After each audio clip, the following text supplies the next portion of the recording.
Forced to talk to God. And here we go.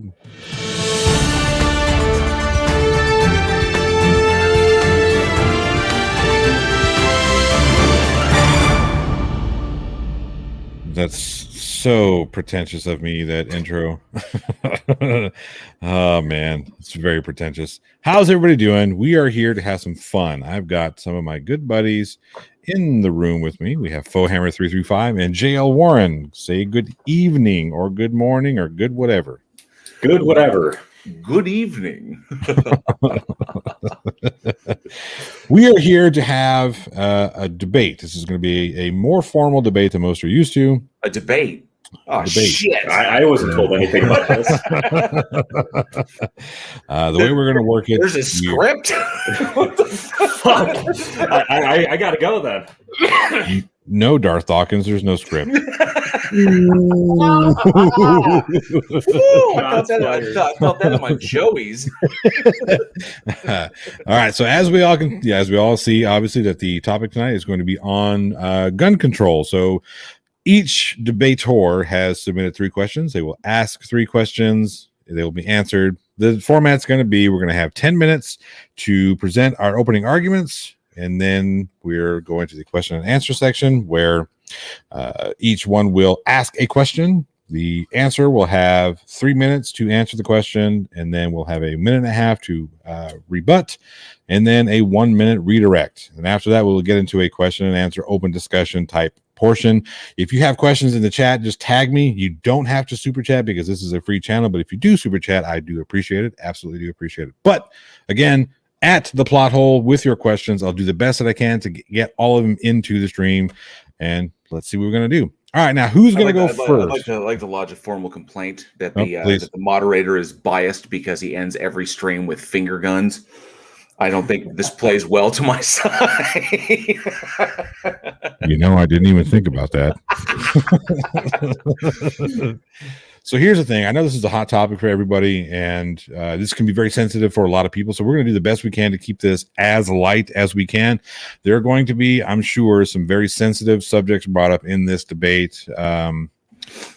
Please do understand that no one here is out to hurt anybody, harm anybody, or cause anybody any kind of undue stress. But we will be discussing some things that are going to be a little sensitive. So that being said, I don't have a coin. So FOEHAMMER, wait a second. I got one. You got one? All right, go ahead, JL. You flip the coin, FOEHAMMER. You call it? Heads.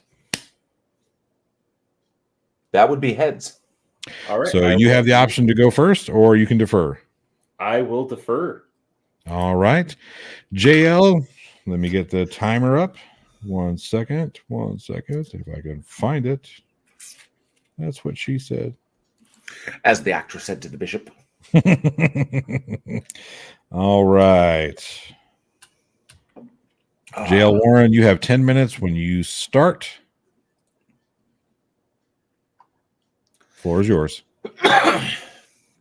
Oh, well, thank you, Johnny O, for hosting, and thank you, FOEHAMMER, for the opportunity to have this discussion. My name is JL, and this debate is on gun control. So guns, useful tools, and deadly weapons. Since 10th century China, when gunpowder was placed in a bamboo tube and used to fire spears, humans have used the concept of metal meets propulsion to establish their dominance over this planet and over each other. From the hunting of game to intimidation to defense to wanton slaughter, guns are a facet of humanity that is going nowhere anytime soon. But ever since Howard Unruh went on his walk of death in Philadelphia in 1949, murdering 13 people and wounding 3 others in a 20-minute rampage, the question of who can own guns and who cannot and why has been a controversial conversation in America. Now, today in America, the gun, especially the handgun, has become almost synonymous with what it means to be an American. Currently in America, there exists an estimated 393 million guns, more than the population itself. A gun for every man, woman, and child, with plenty extra to spare just in case one of them loses one. And as guns have permeated our society, so has gun violence. But of course, there would be a correlation there. If there are more guns and they are more accessible, then violence with those guns will go up by a commensurate rate, simply by virtue of there being more accessible guns. Now, the concept of gun control in America has been a hot button topic for decades, with many sides weighing into the pros, cons, and extremes that such measures would entail. And today, I argue that there must be strict gun control in response to the escalating issue that is the current epidemic of gun violence, personified by the extreme rise of mass shootings in America.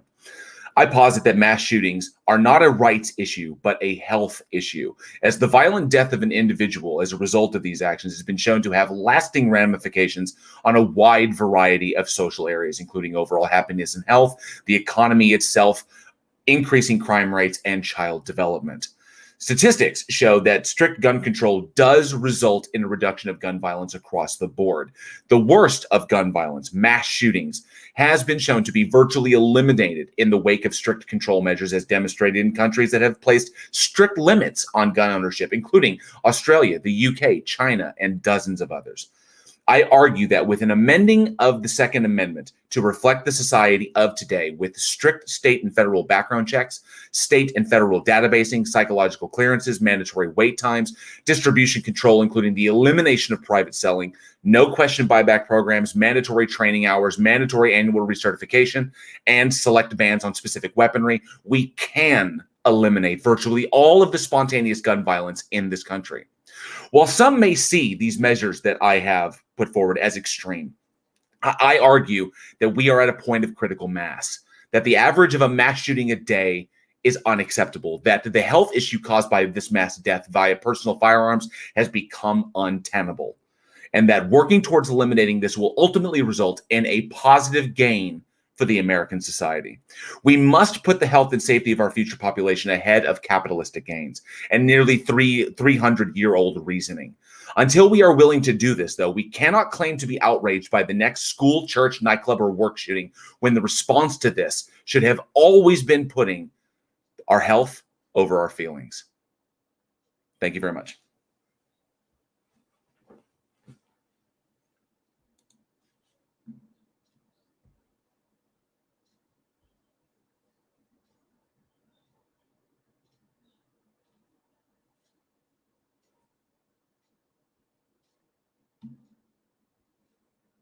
Helps if you push the button that's over here on this, whatever the hell it's called. That is very All right. true. That's very true. All right, JL. Here we go. I appreciate that. Thank you. FOEHAMMER, you are big screen. Look at that. Look at those baby blues. Look at you over there. Green, technically, but Well, you know, I'm blind, so there we are. close enough. Your 10 minutes start when you are ready. Privyet, ya velosiped. I said hello. I'm a bicycle in Russian. I'm FOEHAMMER. You can call me Fo, Johnny Jail. You can call me whatever you want. I'm a former infantryman. This means my rifle was my girlfriend for about 3.5 years. I've also been in the security industry for the past 5 years, with a good portion of that in the arms sector and contracting. Currently, I am a physical security specialist and close protection specialist. Anyway, on with my points. Humans have two primary means of dealing with each other in confrontation. We can use logic and reason. We can argue points. We can debate. We can try to persuade through deceit or logic, whether it's flawed or not. The other way is to use force, to coerce someone to do something for the perpetrator with the implied or actual threat of lethal force, permanent damage, severe mental and emotional damage, among others. When I carry my gun, I can protect myself in most reasonable circumstances against the use of force by other individuals. That is not in question by myself or JL. Firearms are indeed dangerous tools. However, I would like to share something from the Uniform Crime Report. It is data gathered by the FBI. I have to pull that up real quick. Give me a second.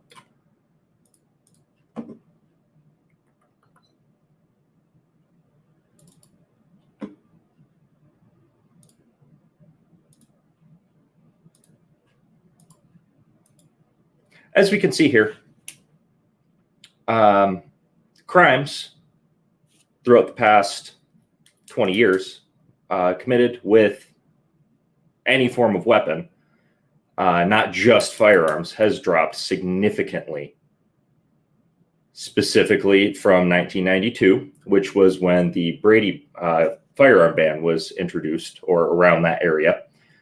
And then we see around the time of the repeal, it slightly levels off, and then around 2014, it dips again. We do see a rise, and it is a concern.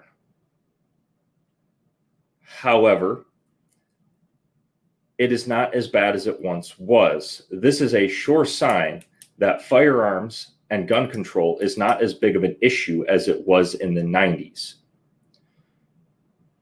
However, I do agree with JL. Mental health is one of the biggest areas of focus that we must have as a society. Mental health issues affect every single person on this planet, be it from seasonal affective disorder all the way to the extreme end of schizophrenia. Now, who decides what mental issues allow access to firearms and what don't? These things cannot be the only factor, and we must have a non-biased third party, of which I don't know of one. I'm sorry, I don't know of one which exists. I'm extremely nervous right now. Now, I'm going to go into the historical use of the Second Amendment, and I will agree with JL on a couple of points later on in my refutation. A well-regulated militia being necessary to the security of a free state, the right of the people to keep and bear arms shall not be infringed. Now, let's talk about that real quick. The National Guard is indeed a militia, but they are considered irregular military forces as well. The historical definition that was put forward in 1776 was every able-bodied man from age 14 to 45. Now, there is a slight issue with this. It did not include the slave population, Indians, or the Irish population. Today, we've expanded that definition to include all minorities, genders, religions, creeds, ethos, everything else. Now, it is currently illegal to form your own militia. I can't form FOEHAMMER's militia tomorrow. And that is neither here nor there. The point of the Second Amendment was for every able-bodied man, woman, and child to be able to defend themselves against the government from tyranny. That is a topic I am not going to bring up here, simply due to YouTube terms of service. Foreign invasion, such as World War II, the threat of Japanese invasion, was curbed by civilian gun ownership. And from other two-legged game, in this case, humans. Humans are definitely one of the most predatory animals towards other humans, as we saw with my earlier graphic. But I digress. Let's talk about some solutions. So the best way, aside from arming yourself, is to reform the entire healthcare model that the U.S. currently has. The U.S. mental health program is a joke. 22 veterans a day kill themselves with or without firearms simply because of a lack of support. And there are an innumerable amount of civilians that kill themselves as well. This is a issue that's very close to my heart as a veteran and someone who has lost a lot of people to suicide. Most of my friends did not use a firearm as a means into the next life, if you will. But I also digress with that. So we saw in 2020 a rise in violent crime across the board, be it mass shootings, random acts of violence, everything else. And we saw these due to a rise of QAnon, BLM protests, whether they are justified or not, I'm not getting into that. A record in mental health issues and the financial stress of everybody being home with no career, no money, and no hope. Unfortunately, 2021 has not improved all that much. In January, we saw a riot by, quote unquote, my side that stormed the Capitol. I would not argue that they are actually proper gun owners. They are terrorists.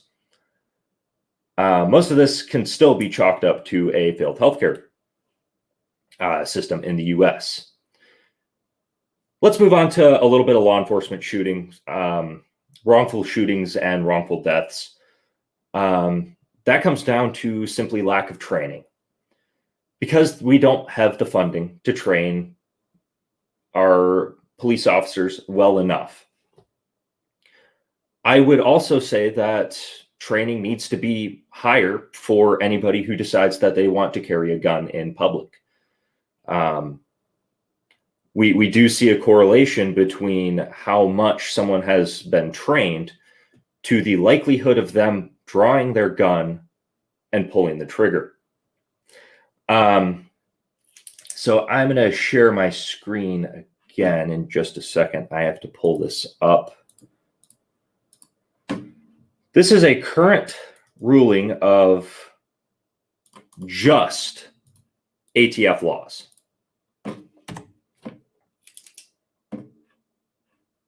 Oh, of course, I have the wrong one.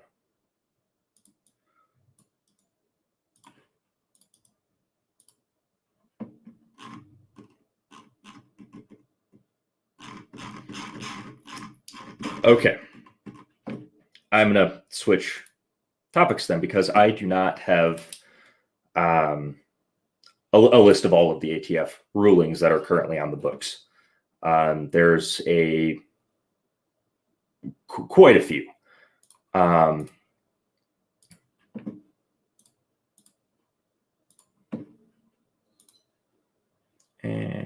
where is it? Here we go.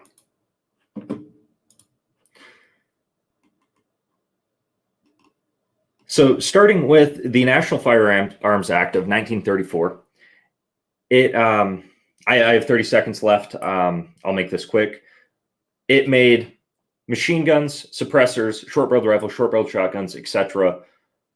moot. You have to have a tax stamp and a long waiting period, as well as some pretty strict background checks.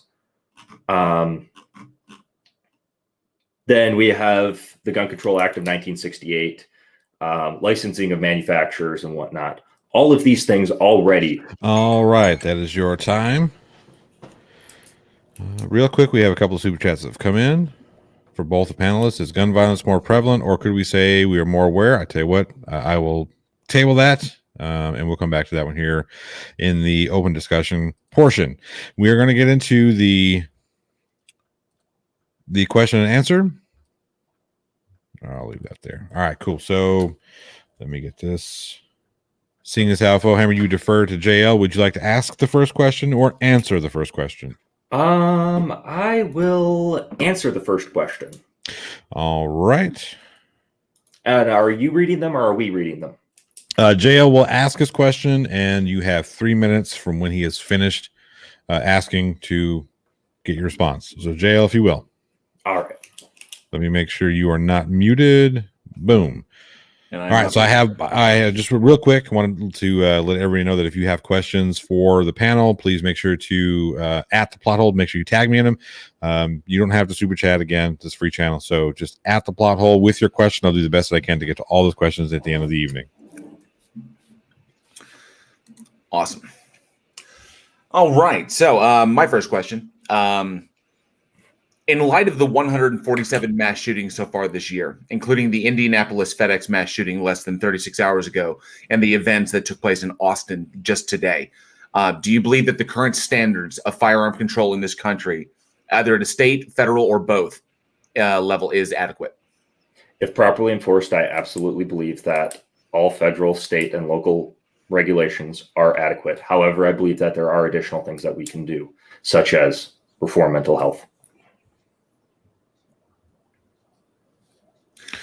All right. JL, you have a minute and a half to rebut. I think it's a bit reductivist to focus solely on something like mental health. You state that that what we currently have, like the standard of firearm control being at the state or federal or both level, is adequate, but you state that that there's more that we can do. So in that case, it's not adequate. Yeah, I suppose we could do a little bit more, but at the same time, how do we do that? All right. FOEHAMMER, if you will ask your question. JL, you have 3 minutes when he is finished. All right. How can firearm violence be prevented while imposing the least amount of regulation? And I'll clarify that a little bit. By regulation, I mean on manufacturers and on civilians. Okay, real quick, can you restate? Yes, I will rephrase it a little bit. We don't have to rephrase. I just need you to restate it real quick. How can firearm violence be prevented while imposing the least amount of regulation? Okay, well, that's a difficult question to answer. So when you talk about the least amount of regulation, that is a very subjective territory that will mean different things to different people. Some people will view simply passing a restrictive measure for like background checks would say that is too restrictive. Some people would say that the outright banning of firearms across the board for any American would also be too restrictive. So that's extremely different. So it's extremely subjective. So in my personal opinion, there has to be a level of restriction, and there has to be a middle ground that people are willing to compromise to get to, because that is what it will take to stop firearm violence in the extreme that we have today is compromise. And we have to be able to find that. And the only way we're going to find that compromise and where people are willing to kind of give to each other is in conversations like this. I do agree. However, I will rebut with this. Gun owners have been compromising for the past 150 years, starting with the Federal Gun Control Act of 1934, continuing on with 1968, continuing on with, it's just been compromise, and there's been no end in sight. However, we are safer as a society today than we were in the 90s. And we are safer as a society in the 90s than we were in the 80s. With the statistics on the increase in gun violence, we have seen, and you can line the two of them up, that as accessibility of guns to weapons, to especially the handguns, has increased, the violence, especially spontaneous violence, has increased as well. Now, while individual handgun violence has gone down, and this is due to the result of better policing and better social services, and of course a better economy. The converse is occurring with assault weapons, that more mass shootings have taken place, and that means that the level of death is far outweighing the previous one. So while the individual, as far as a personal situation maybe, but in our public situations, no, absolutely not. The statistics don't bear that out, that we are actually in a more dangerous society because of the prevalence of assault weapons and the ability for people to modify them because of information on the internet. I will save the rest for the back and forth. Yeah. All right. So now we've got JL with your second question. Foe, you will have 3 minutes when he is finished asking. All right. Second question. Do you think corporate and private lobbying has allowed manufacturers to steal the focus off of the health issue of gun control in order to protect their profits? I do not believe that manufacturers should be beholden to that. However, I do believe that the NRA is not an organization that truly supports gun rights or public health. I believe that there are better solutions to lobbies, such as getting rid of all of them. Take the money out of politics and let the people decide. That is how our government was originally set up. That is how we were supposed to run it. And that is directly contrary to what we see today with how our political system is ran. That is something that you and I both agree on. Absolutely, that especially private lobbying, that private money, dark money, and corporate money should be taken out of politics.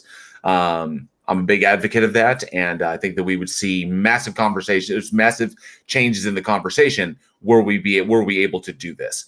So Agreed. yeah, I do agree with that. Yeah, that is a major issue. All right. Am I going on to my second one now? No, this is your redirect. So you can yield, or we can. We agree. So I have nothing to really. Fair enough. All right. This is your second question. Can safe storage and handling on firearms decrease violent crime? This is a yes or no question, but there's another component to it. So that is referring to gun safes, RAFD chips for said safes, teaching the fundamental rules of firearm safety in schools. How does training factor into that? If you can answer. If not, that's perfectly fine. There was a bunch of stuff. So basically, training is in essence what can better training reduce gun violence? Absolutely. When you're trained to use a tool, you are more safe with that tool. I mean, there's the things that I do as far as in my daily job with electricity and with plumbing and with HVAC requires an intense amount of training so that I don't get hurt and I don't hurt anybody else. So with firearms especially, yes, more training does result in less violence because the better you are trained with it, the better you know when to use it and when not to use the weapon. So of course, yes, better training will result in better training in how to handle, how to store, and how to utilize these weapons would result in a decrease in violence.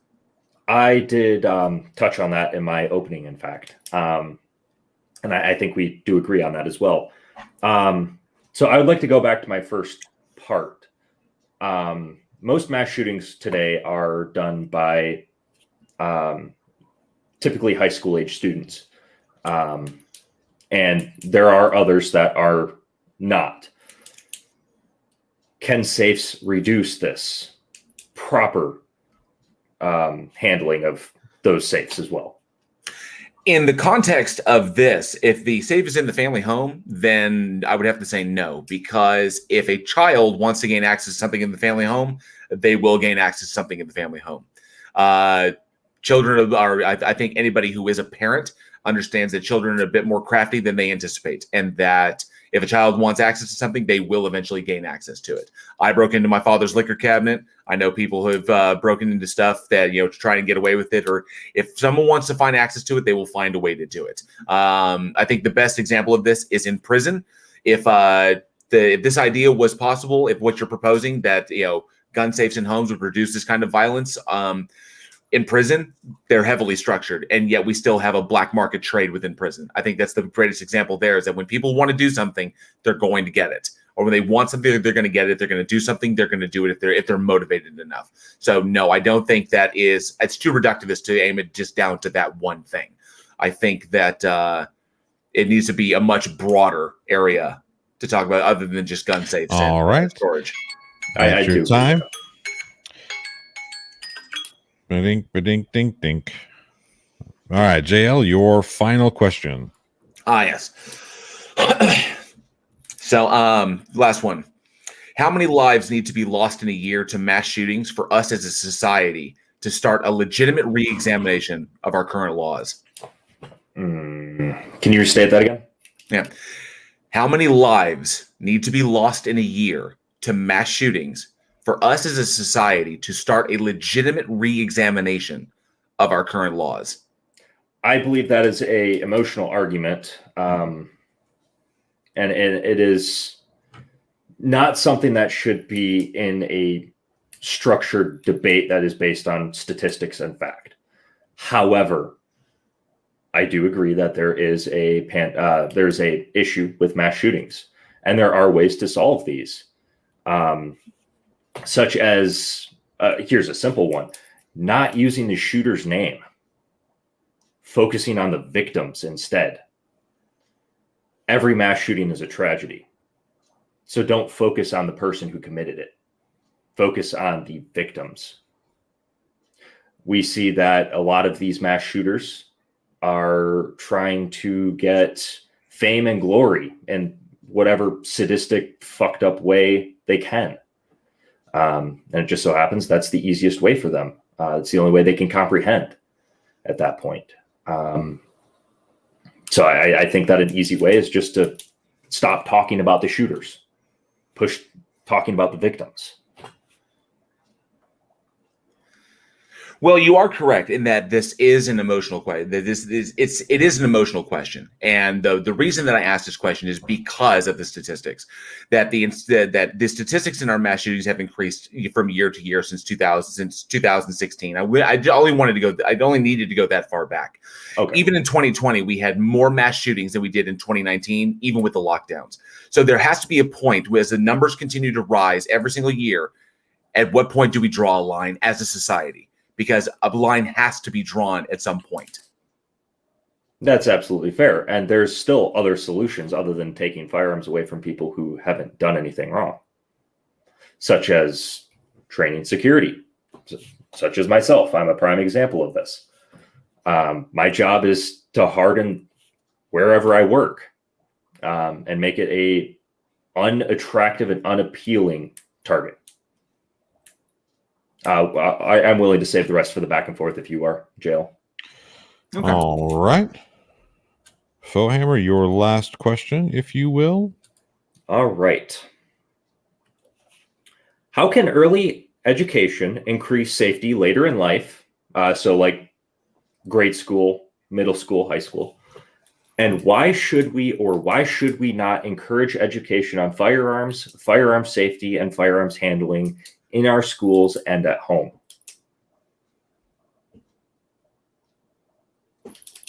Okay, sorry. Okay, can you give me a restate on that, please? Yeah. How can early education, such as grade school, middle school, high school, or however any other country does it, increase safety later in life as an adult? And why should we or why should we not encourage education in our schools and at home? Specifically, education on firearms and firearm safety and handling them safely. I think that this is not okay. So whether or not to teach a child about gun safety is the right of their parents. The parents choose what their child is going to learn, not the school system. That's such a thing because the parents may not want that knowledge in their child's lives at that particular age. So I think that comes down to the parental discretion. I think that addressing what children learn in order to compensate for the current issue, I think, is a stopgap measure. Because ultimately, because the vast majority of violence that we're talking about is of an emotional standard, oftentimes emotions overrun logic.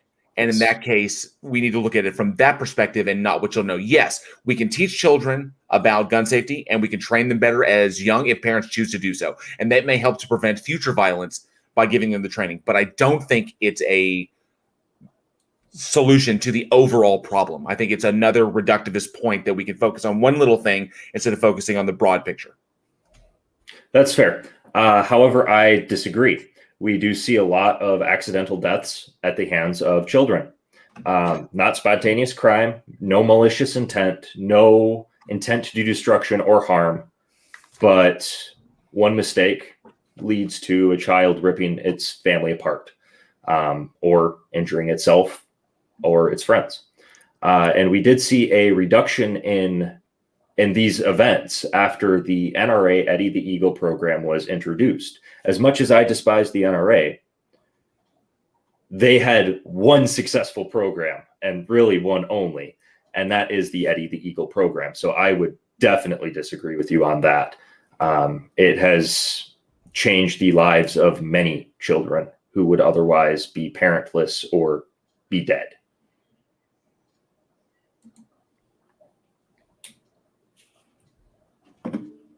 Jail.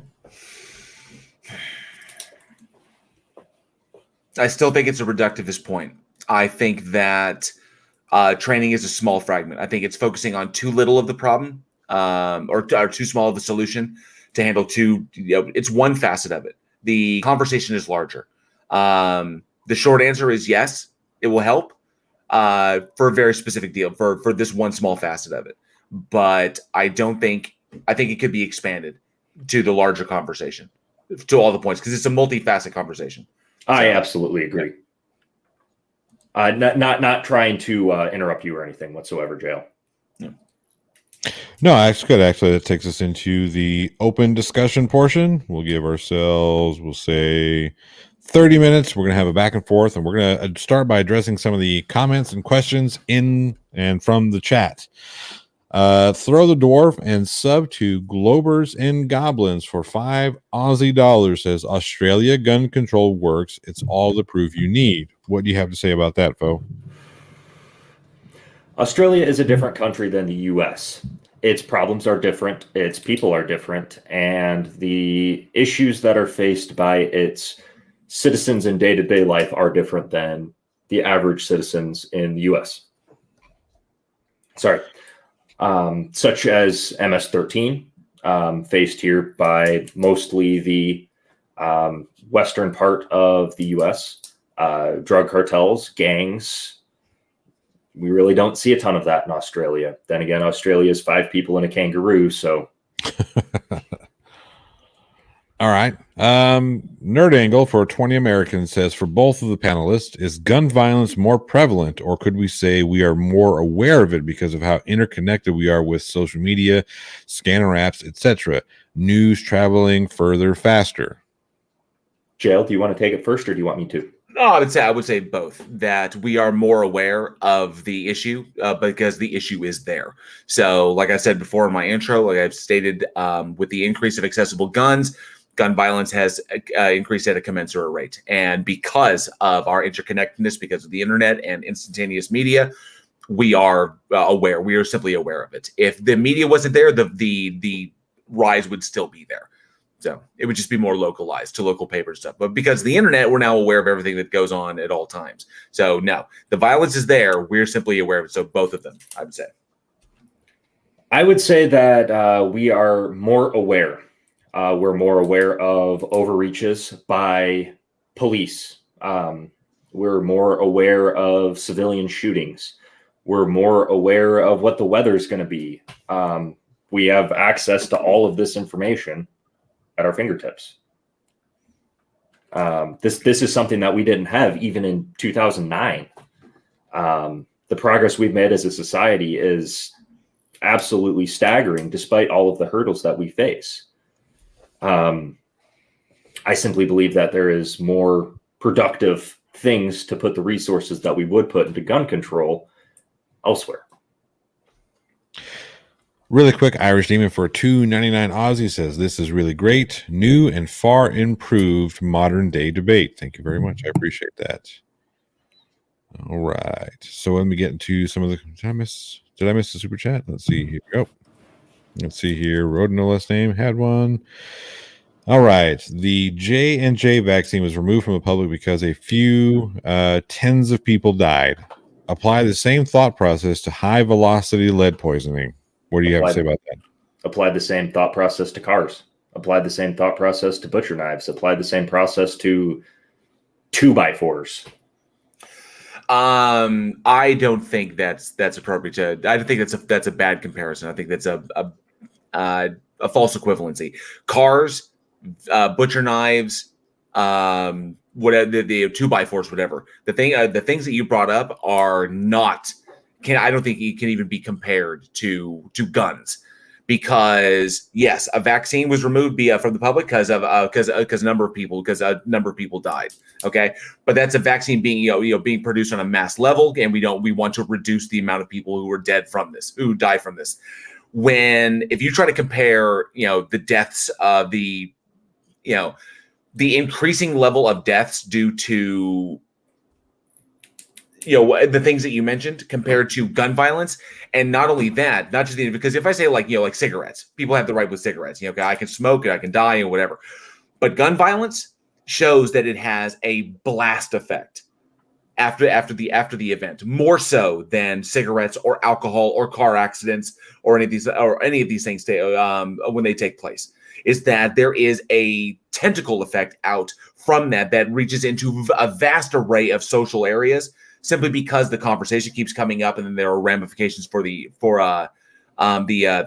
killer, and ramifications for the victim and the victim's families, and so on and so forth, because that level of violent death has a statement in and of itself. And because of that, it puts it in its own kind of category.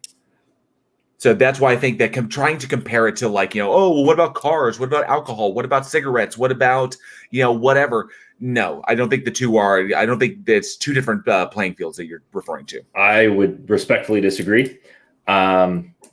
We are seeing an increase in car ramming attacks in Europe, in the U.S., and abroad, where vehicles are being used as mass bludgeoning weapons to kill as many people in crowded streets as possible.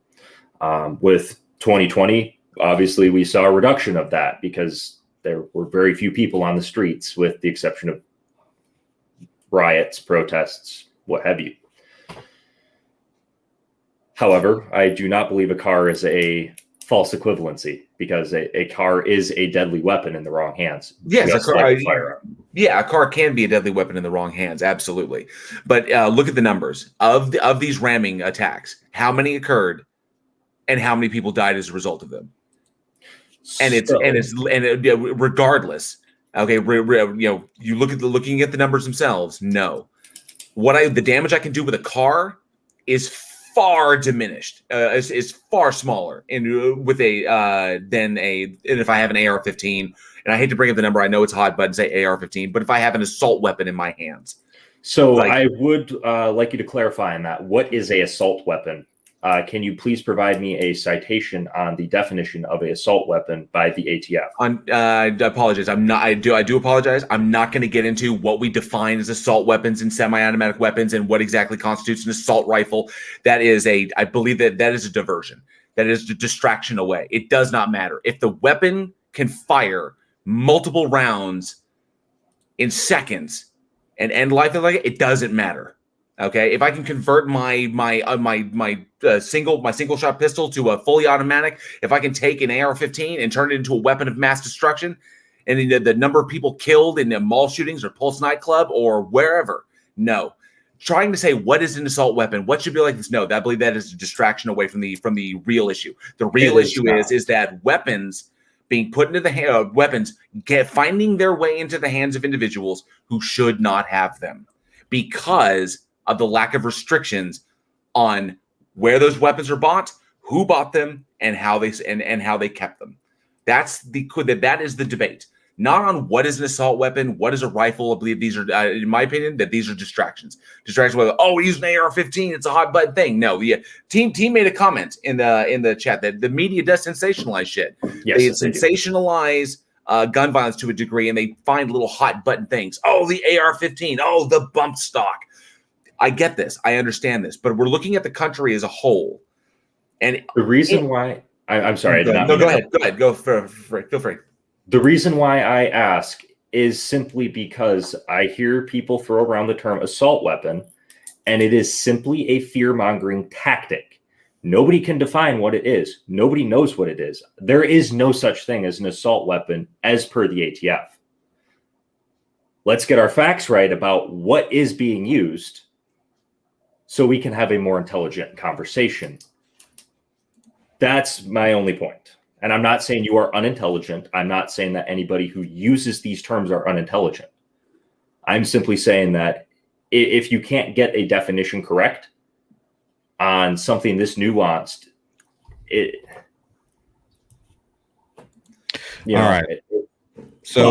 I'm only interjecting because this speaks to a part of what the topic is. So, wrote on the last name for 5 Americans says, when car accidents kill people, they made laws to make them safer. And then, of course, you guys have a facepalm emoji that's available to you via membership. That's not a strong arm suggestion. I'm just letting you know that all the members out there, show them the facepalm emoji. It's a fun one. I like this one. Rodin, he has a very good point there. I mean, it comes down to it like I said, with the vaccine, when the J&J vaccine started killing people, boom, there was an automatic recall. They pulled the whole damn thing. when people realize that, yeah, when you drive a car at high speeds and you're not, and before the seatbelt was invented, wow, we create the seatbelt and deaths plummet.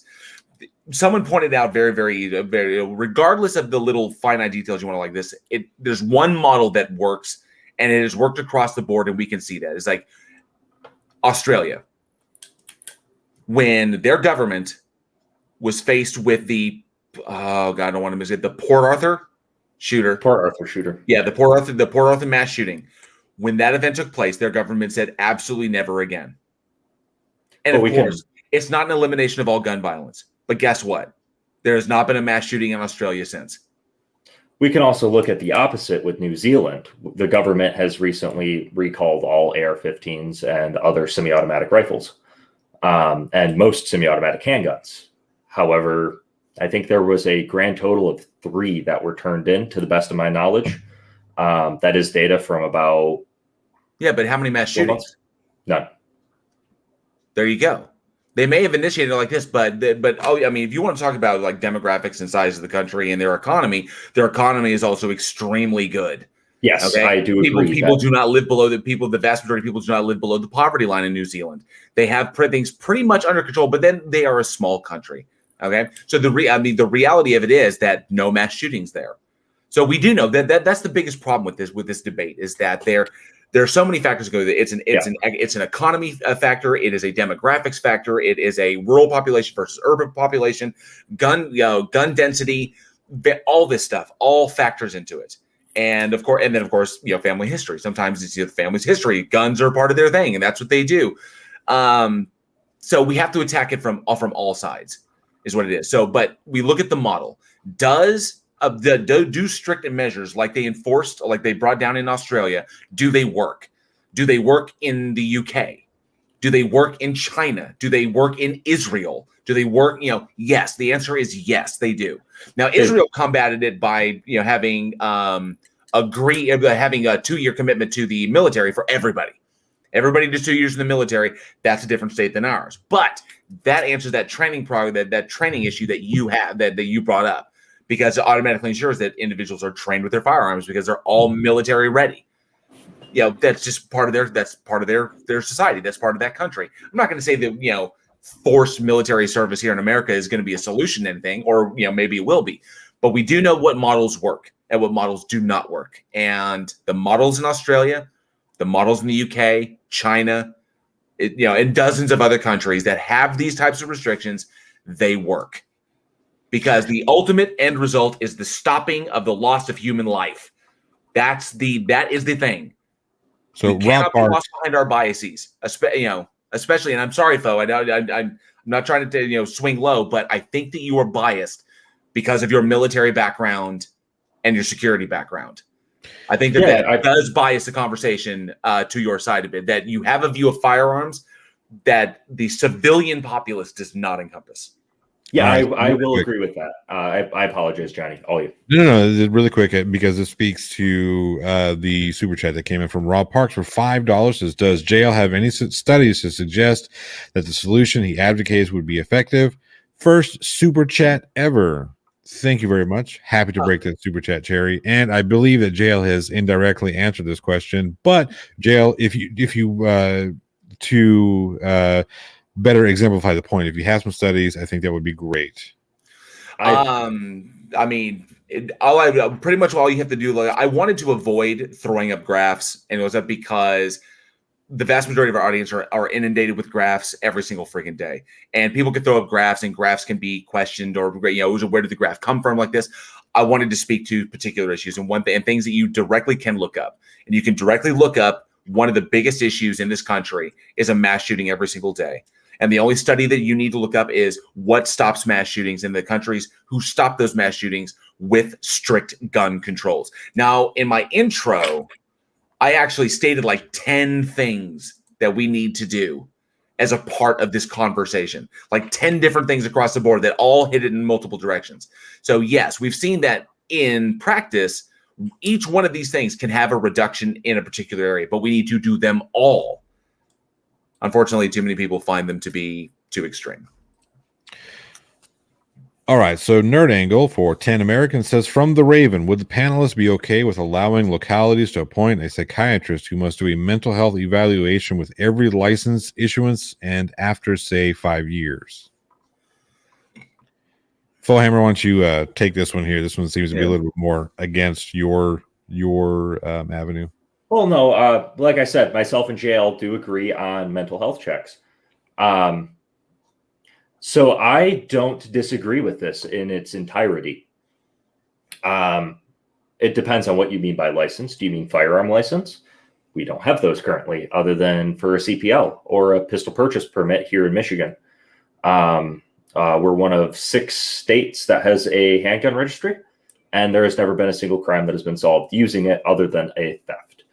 Now, like I said, mental health is a huge issue. The issue with this is that it would prevent people from seeking the help that they deserved and that they needed, because they would fear their rights being taken away. Do I think it's a good idea? Yes. In practice, no. All right. And wrote it no last name for 10 American says, gun has only 2 related purposes, hunting or killing people. If you need 15-round clip on full auto, either you're a terrible hunter or you want to kill people. If you can't admit that, you're dishonest. So I want to kill people? No. Well, no. It's the what he's referring to is that, you know, when I have, like, for example, I picked up when I've got a Colt AR-15, which is a semi-automatic rifle. Okay, look at the size of that clip. Look at that. I'm not hunting with that thing. Okay, that thing is not designed for hunting a bear or hunting a boar or like that. I can do that with a basic bolt action rifle or even a crossbow or a bow and arrow. Okay, that weapon right there is designed for one thing, and that is incapacitation and death. That is what that weapon is designed for. You don't need a 15-round clip to go buck hunting or feral hog hunting in Texas. You don't need that. I will absolutely disagree here because its intent was never to kill. The AR-15 was never designed to kill. The AR-15 wasn't even designed by Eugene Stoner for that purpose. It was designed as a sporting rifle for competition. Okay, so this weapon should be relegated to competition only and only available to those who are competing. And in competition training settings.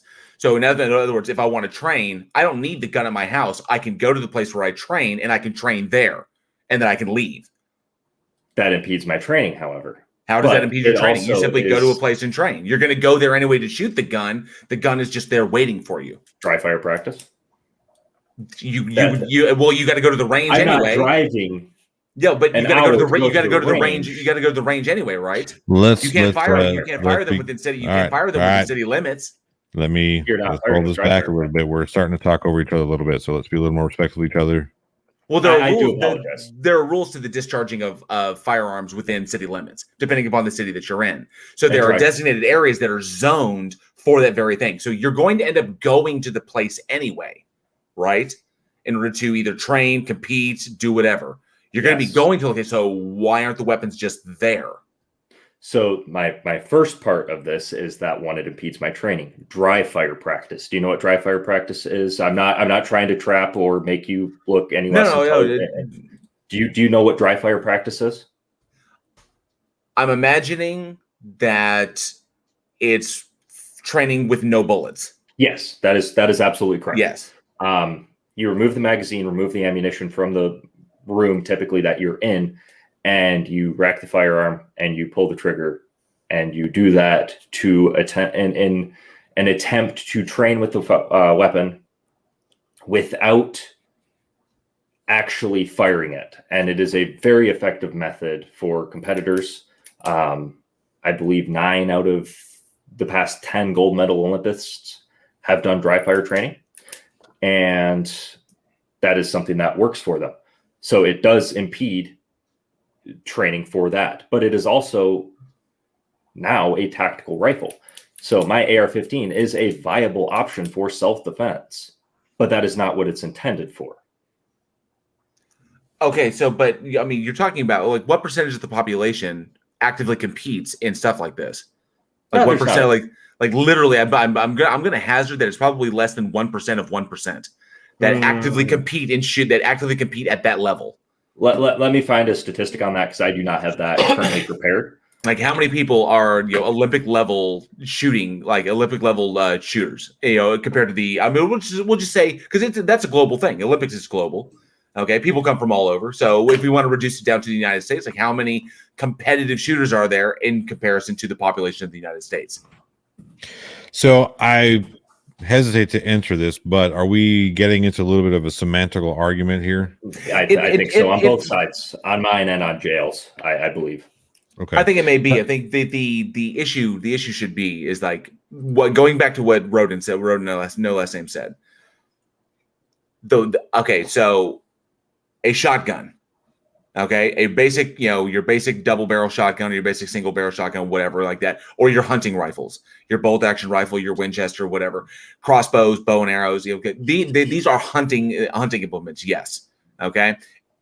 When you get up into the areas of like the the modifications of the AR-15 and what can be done to that. When you get up into the areas of what either the media improperly classifies as assault weapons, when they are using the term assault to determine the targeting and killing of multiple targets at once, to launch an assault either on a body of people or on a particular place. Okay, for example, you don't see the SWAT team running. You don't see SWAT teams running in with a 30-06. They run in with heavy artillery, with the intention that because we may need to incapacitate or kill or take down multiple targets at once. The intention of these weapons is to take human life. The intention of these weapons is to incapacitate humans. That's what it is. I don't need that in order. That's what Roden no less name was pointing out. You don't need this to go hunting. Why? Because hunting has been around as long as humans have been around. But this actually, this goes into a very interesting topic on magazines and magazine limits. There's no point. How does dropping a magazine from 30 rounds to 15, 15 rounds to 10 make you safer? I didn't say that it did, and that wasn't part of the deal because that wasn't part of my argumentation. No. Reducing. Okay, because the answer to that is that, like I said, is another governmental stopgap measure. Is that reducing it from 30 to 15 just says I could kill less people because I'll run out of bullets faster. But you can reload in 2 seconds. It takes. How many human beings do you think can reload in 2 seconds? Quite a few, because that's a very slow reload. That is dropping the magazine, slapping a new one in, and hitting the magazine. That's with training. That was about 2 seconds with what I did. But that is with training. When you're in a high pressure situation and you have multiple targets running around, you are perpetuating a crime. Not really. That's why typically mass shooters, if you look and the stats are there, the mass shooters typically get off unless they are. I mean, in particular, in very rare situations, they don't get off that many reloads, which is why they go in with multiple guns so that they can drop and switch to a new weapon and then continue firing from there.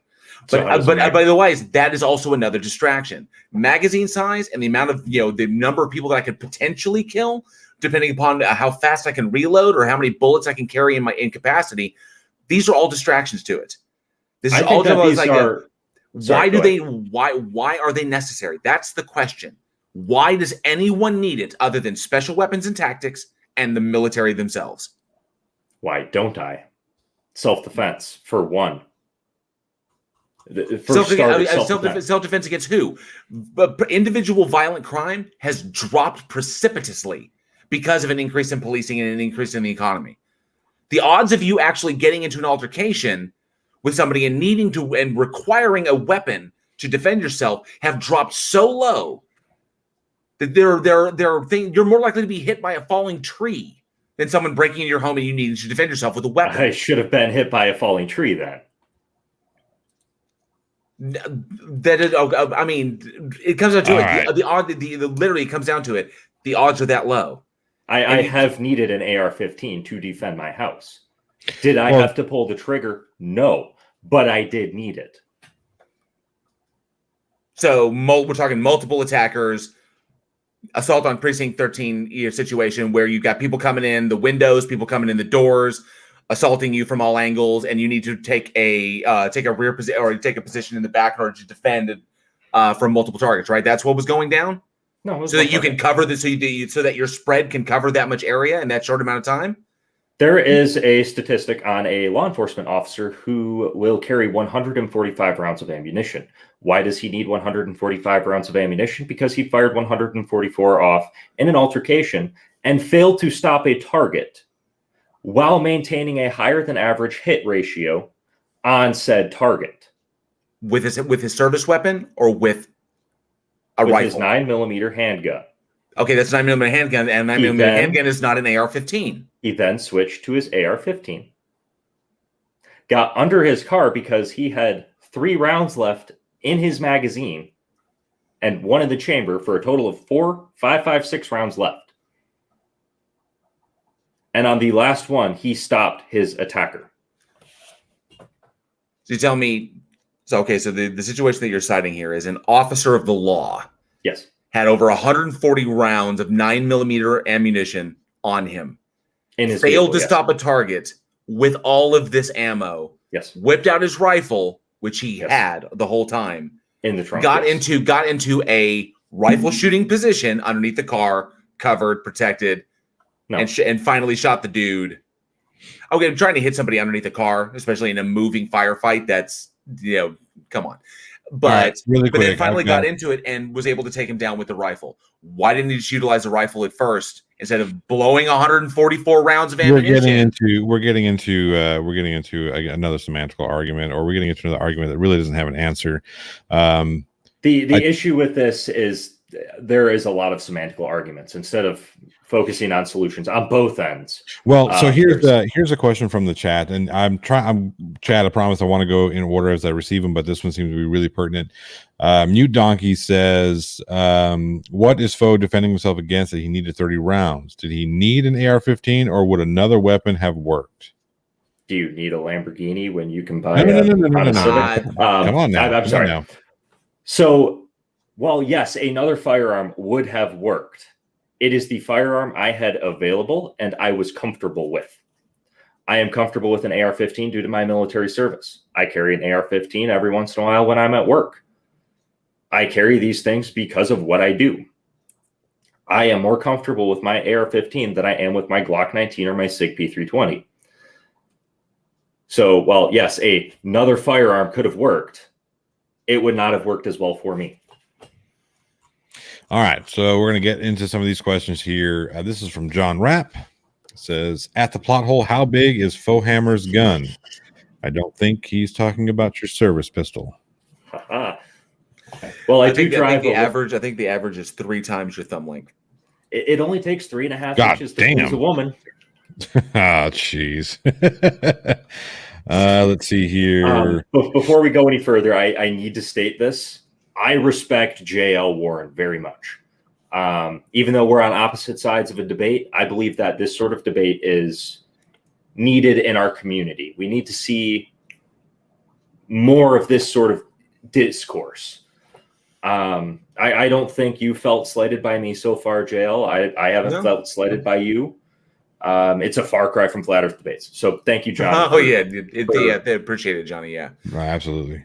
So Robert Castle says, doesn't the FBI say there are 33 deaths for every successful defense of a home with a gun?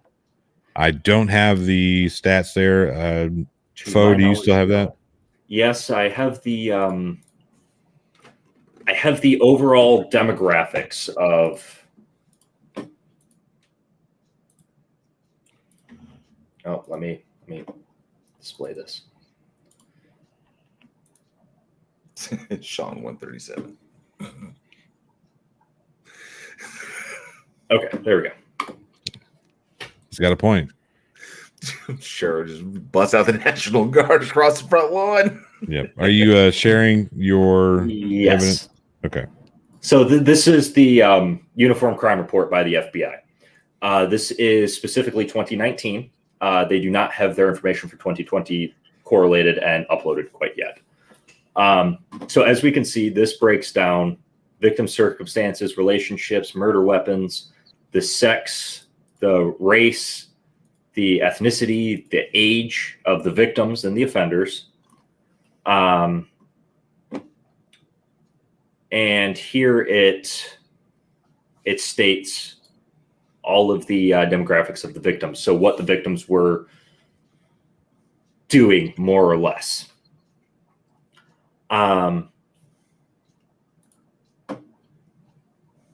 I'm sorry, can you repeat the question? Yes. 1 second. It's where'd it go? Doesn't the FBI say there are 33 deaths for every successful defense of a home with a gun? So the FBI does not actually have this data in the Uniform Crime Report, and I don't know of them having this data anywhere. I could be wrong. I could be very, very wrong. And please correct me if I am. Yeah, Robert Caswell, if you have that citation, send it to me and I'll be happy to look it up for you because I think that's an important point. D Rabbit says, but what if someone says, I'm not crazy, you're crazy, who gets the gun? I'm sorry, what? What if someone says, I'm not crazy, you're crazy, who gets a gun? I believe this is in relation to the mental health issue, or who should be issued a firearm based on mental health evaluation. Jail, I will let you go first if you want. I can take it if you don't. I think that it's. I apologize. I don't think that's a very well worded question. I don't want to assume what he's trying to say, because it's not going to come down to two random people saying, "Well, you're crazy. You're crazy. You don't get what." I mean, I think it's a little more nuanced than that. So I think I may need a rewording of the question to make sure that I answer it correctly. I do agree. I'm not exactly sure what they were 100% trying. I think they're saying that if somebody accuses you of being crazy, but I'm actually not sure. I don't want to put words in that person's mouth either. Fair enough. Wrote it no last name for 5 Americans says, everybody Rambo 2 because I might be attacked by a 40-person biker gang someday. Assault on Precinct 13th is fantasy. Carpenter, not the new one. Obviously, it's fantasy, just like John Wick, just like The Punisher, just like all of these other Hollywood movies. Hey, you bite your tongue. The Punisher was real. Mark Caesar says, if you are restricting mentally sick people from owning firearms, you are already infringing upon the right to own guns. Where do you draw the line? Can you read? I'm sorry. I looked at the live chat for a second and got super distracted. If you are restricting mentally sick people from owning firearms, you are already infringing upon the right to own guns. Where do you draw the line? A reasonable restriction, in this case, mental health. We do see that it is. I'm not sure, Johnny, Jail, have you guys ever gone through a 4473 background check? It's the standard background check to purchase a firearm. I was going to say, I believe I did so when I purchased when I legally purchased my firearm. No, I never have, because I've never purchased one. So one of the things that they have on there, this carries a 10-year felony if you lie about it, and the FBI is supposed to know. This will play a big role in my argument later. If you've ever been mentally adjudicated by a judge, so basically sent to a psych eval and was found not capable of owning firearms because of a mental instability.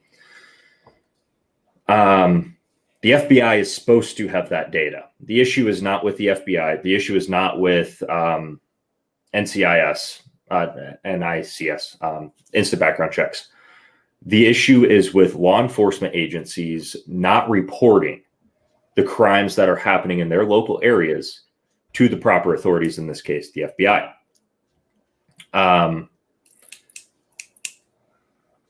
However, I do believe that mental health is a huge issue right now in America. We don't want somebody who has schizophrenia to get a hold of a firearm and shoot a whole bunch of people. We saw this in the Rifle, Colorado shooting in the 70s, where Archangel Michael, he called himself Archangel, pulled out a revolver and killed 3 Mexicans because they were Mexican. He had no other reason. And that was due to mental illness. Angie Flores, for 10 American, or we call them freedom units, would you agree that the USA is a demented society? As a people, do we need to reevaluate certain freedoms? We're petty with masks and the use of our American-born rights to do whatever. Pride a problem? I would say. Oh, go ahead. No, all you. I've been talking and talking. I want to hear you. This is actually a very, very interesting question there. This is a massive issue because it's basically a lot of things that are wrong, and you can go to multiple things. To try and boil this down as best as I possibly can, Americans in general, I'm going to preface this with this is my opinion. Just from what I've experienced, what I've seen, what I've read, the people I've interacted with, Americans have a real entitlement when it comes to their rights. This just comes down to the Declaration of Independence and the Constitution. Man, we were free. We demanded our freedom. We got our freedom. We fought for it from England, and boom, this is it. Bam. We rugged individualism, blah blah blah. We took this country by force. We took it at the end of a gun and the tip of a sword. So we fought it. We it's uncontested. We're Americans. That kind of thing. With that, and with our puritanical roots, and I'm actually going to bridge this over to religion as well. Plays a very heavy role in this because our rights are not only in many Americans' minds. Our rights are not only inalienable, but they are from God. Like they are God-given rights. Okay, and this is a major issue. That when you start thinking, when the vast majority of your population starts thinking that the rights that you have are like, they're not just bestowed by the government, that they are given by God, then yes, you want to protect them because if people are going to try and take them away from you, that's my God-given rights to own a gun that you're fucking with.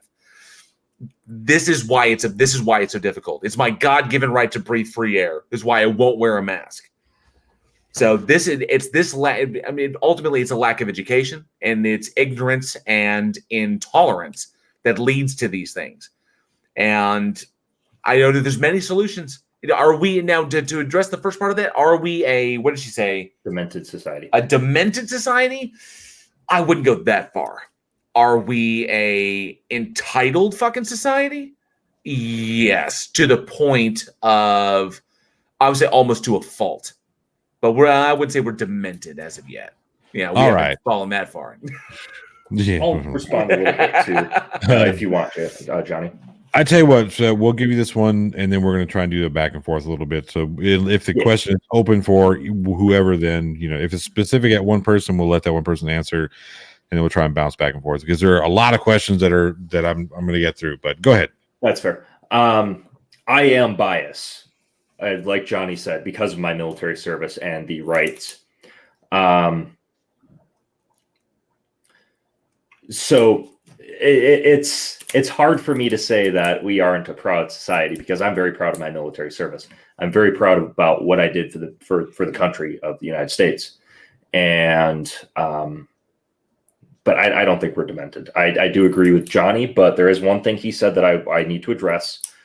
The Constitution states that it was given by a creator. His name is JL, not Johnny. I'm sorry. my bad. I mean, one of the same.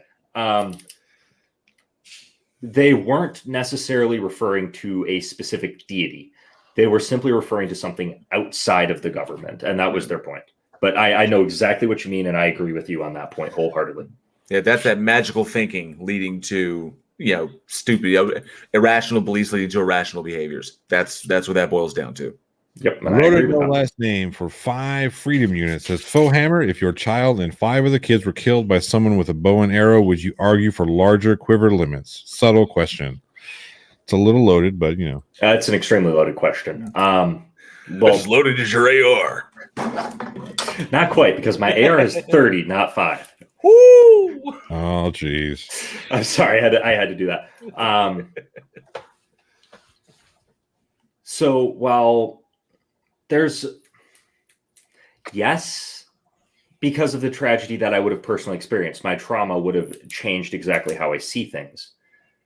However, from an outside perspective with no emotions involved, I would argue that the person who was attacked should have had a bow as well to defend themselves from the person with the bow.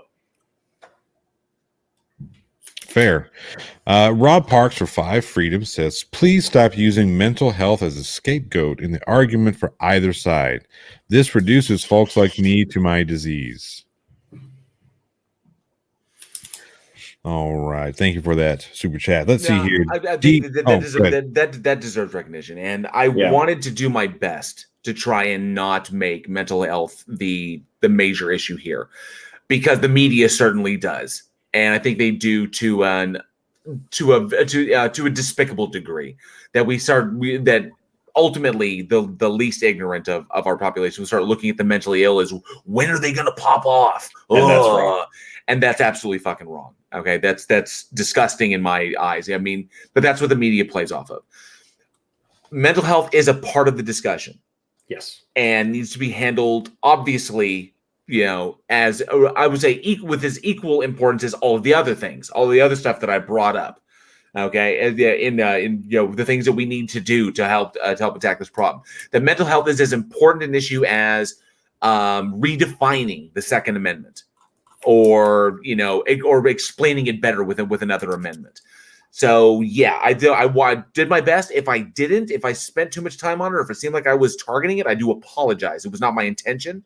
It is a part of the conversation, but I wanted to address that as equally as I did other things. So if I didn't, then that's my fault as an interlocutor. So all right, let's see here. Give me 1 second. Get these questions back up.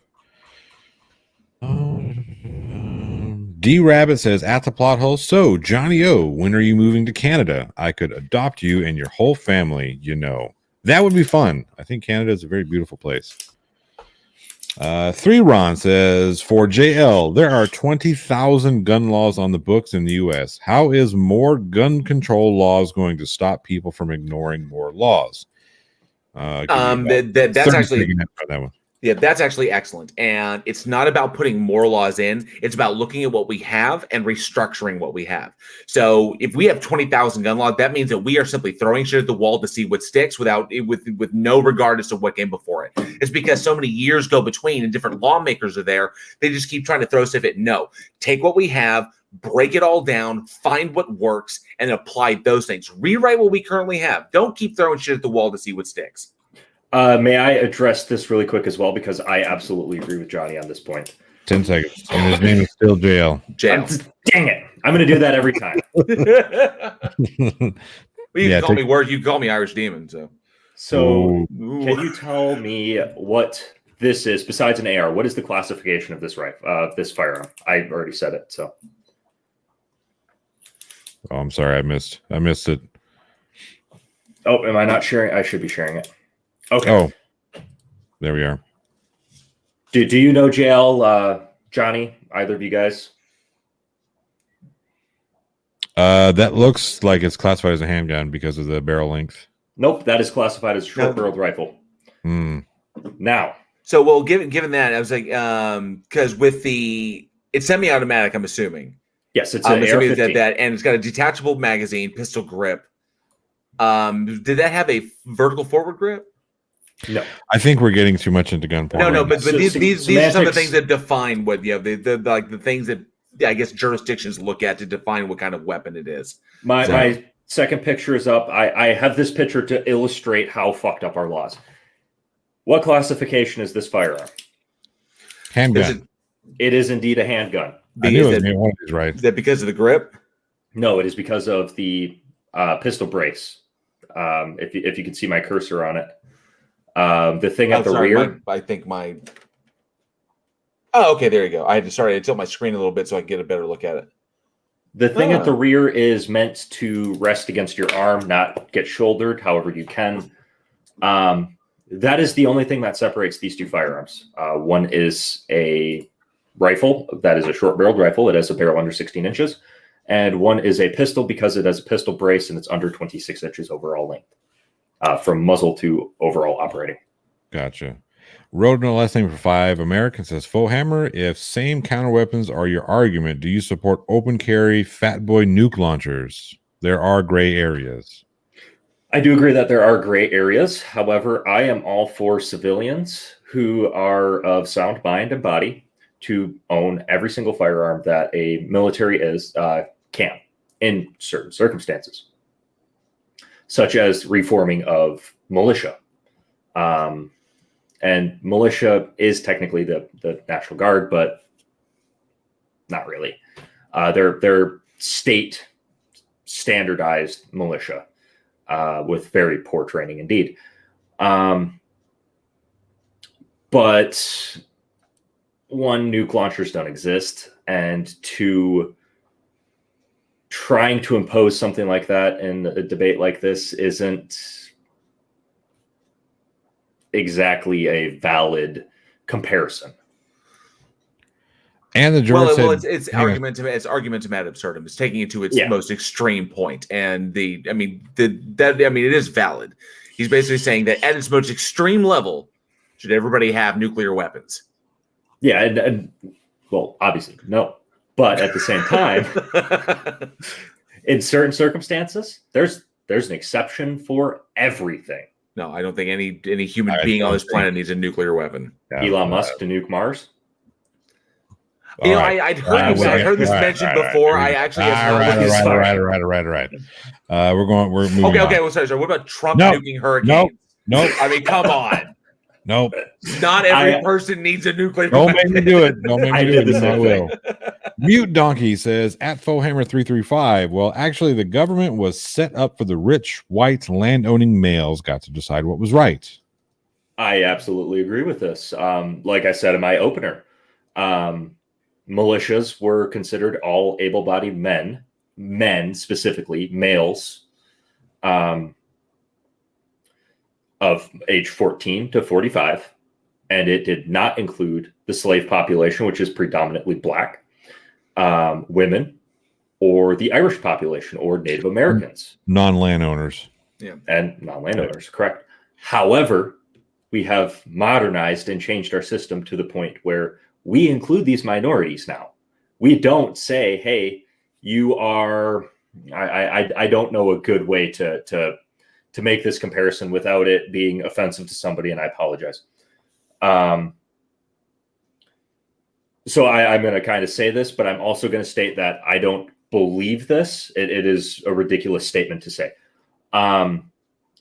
It would be like saying that somebody can't vote because they are not white. Somebody can't own a gun because they're not white. It doesn't make sense to me. And back then it didn't. It still didn't. They're still humans. But it was a different time. All right, fair enough. 3Ron for $5 says after 1776, a civilian could own a warship with full weapons complement and could attack enemies of the U.S. Yes. Thank you for that super chat. All right, now let's see here. Where did I leave off? D Rabbit says, "At the bottle, serious question now. Ask the panel how they feel about the U.S. guns spilling into our neighborhoods illegally here in Canada." So let's take 30 quick seconds. Go ahead, Fo. Okay, I'll go first. I do believe that Canada needs to have stricter border control over the U.S., just like we do with Mexico and Mexico does with us. Although it's not very strict because tons of immigrants do illegal immigrants get through. Sorry, I kind of got tongue-tied there. Lubo, I will. Your question is on the list. I promise I will get to it. JL, did you want to answer that, or are you? Well, I have to agree. I mean, whatever we could do with the board, because where there's a market, there's going to be a market. If there's a market for it, then capitalism is going to try and fill that market, and that's just them's the breaks of capitalism. Angie Flores for 5. American says the reasons behind our mass shootings are demented. We kill due to being rejected or angry. Our feelings and outlook on lives are not valued or equal. Thank you for that super chat. I appreciate it. Let's see here. I would actually disagree with this. That's fair. I think you made that point when addressing her first position. Yeah. Okay. Yeah, that's fair. That's fair. So Nerd Angle says, how do we properly regulate safes? This is about gun control. How does the federal government take actionable, meaningful steps? JL, I think this is one of your points. Yeah, I brought it up in my intro, and I can go to so the things that I just brought up the best 10 that have been brought up before, because I'm not the first one to bring these up. So it's basically an amending of the Second Amendment, an improvement of the language that can incorporate to reflect the society that we live in today, strict state and federal universal background checks, state and federal databasing, psychological clearances, mandatory wait times, distribution control, including the elimination of private selling, no question buyback programs, mandatory training hours, mandatory annual recertification, and select bans of specific weaponry. That's what it comes down to. When just to sum it, when it requires more hours to become a hairdresser. 30 seconds. Don't make me do it. Don't make me do it. I just when it becomes more hours to become a hairdresser than just become a cop, that's something we need to address. Mute Donkey says, at FOEHAMMER, we give up things all the time for more security. What makes guns special? He who would give up permanent freedom for temporary safety deserves neither. Benjamin Franklin. Now, I do not fully agree with that quote. I do believe it is a decent enough one. So if you would give up a permanent freedom that is guaranteed by the Constitution to buy a temporary piece of safety of some form, I don't go so far as to say you don't deserve neither, because you do. Every single person is still a person. Every single person still deserves. I'm sorry, I'm pandering. You are pandering. That's over your 30 seconds. No, I think. Hang on a second. What makes guns special when giving up things all the time for more security? Because guns can defend individuals from other individuals who want to attack them and coerce them into doing something using force instead of logic and reason. All right. I think the problem with this. Stop. At JL, you say a lot of FOE's points are reductionist and aren't going to be the solution, but could they not be part of the solution? No one thing is going to fix everything.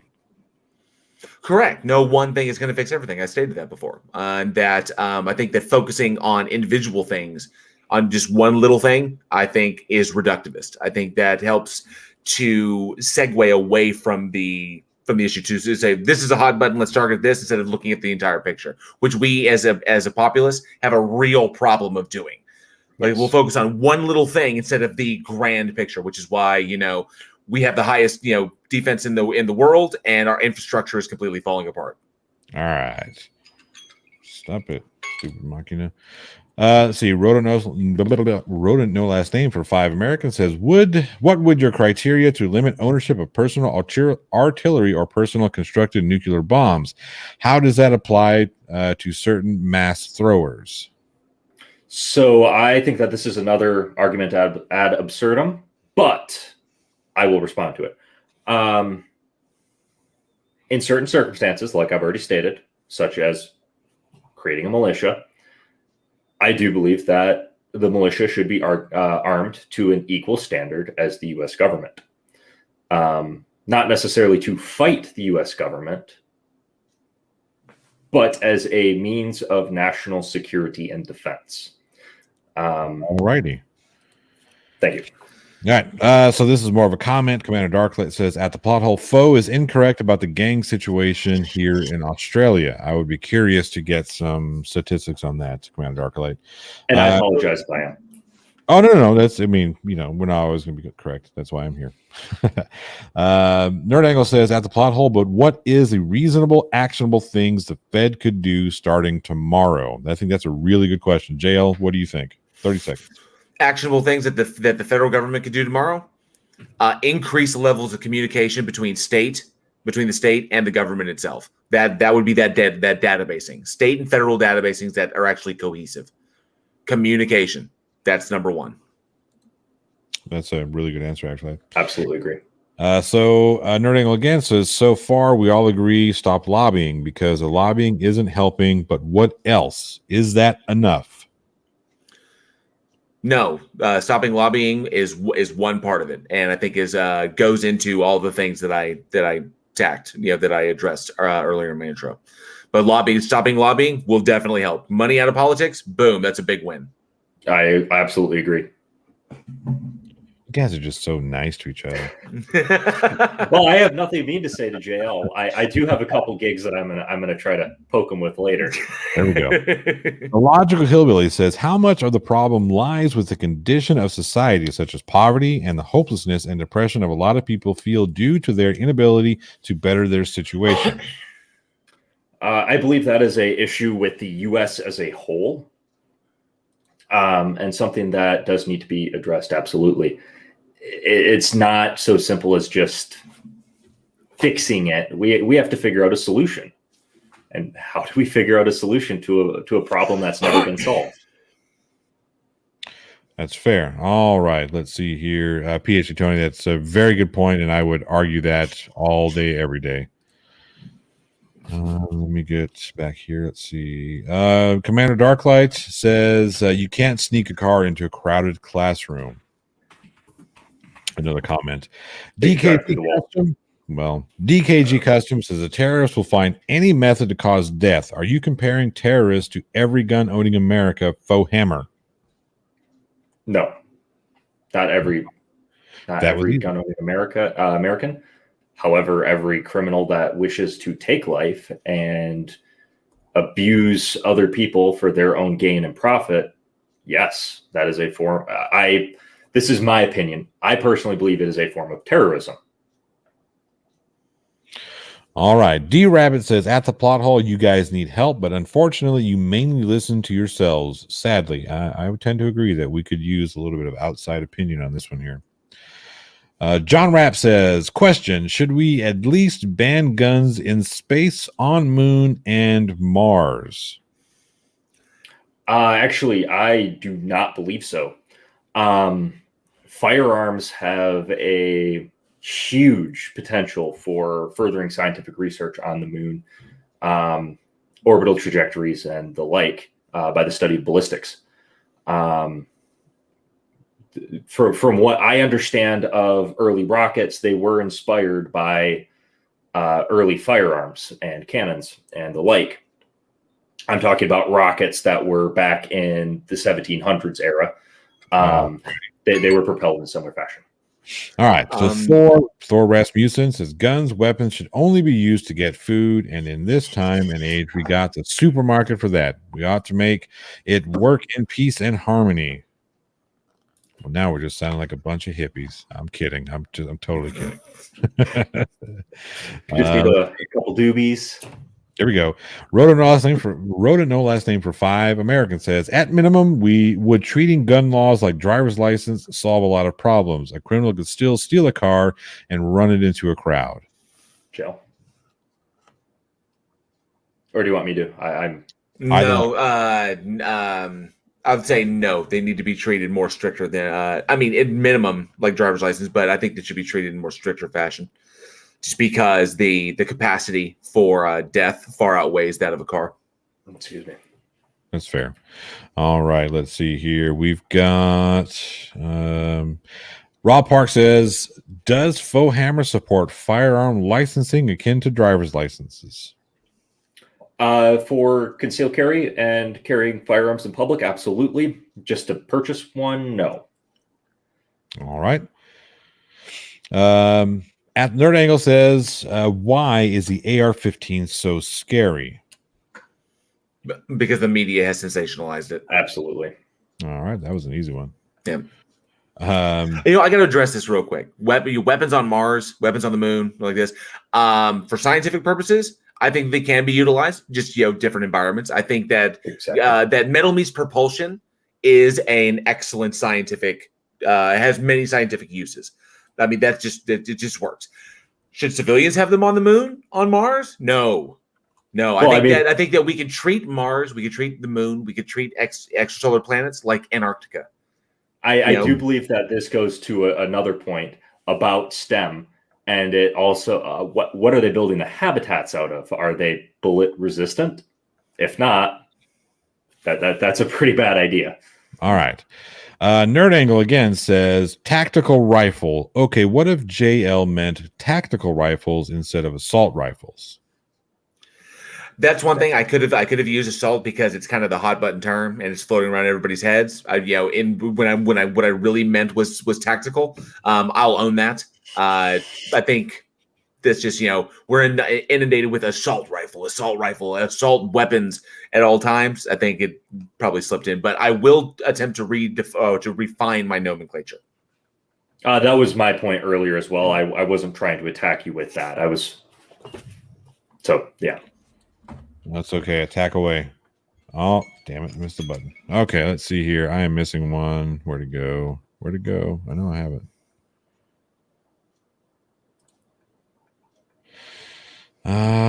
No, we did that one already. I know there's another one here that I'm missing. Let's see.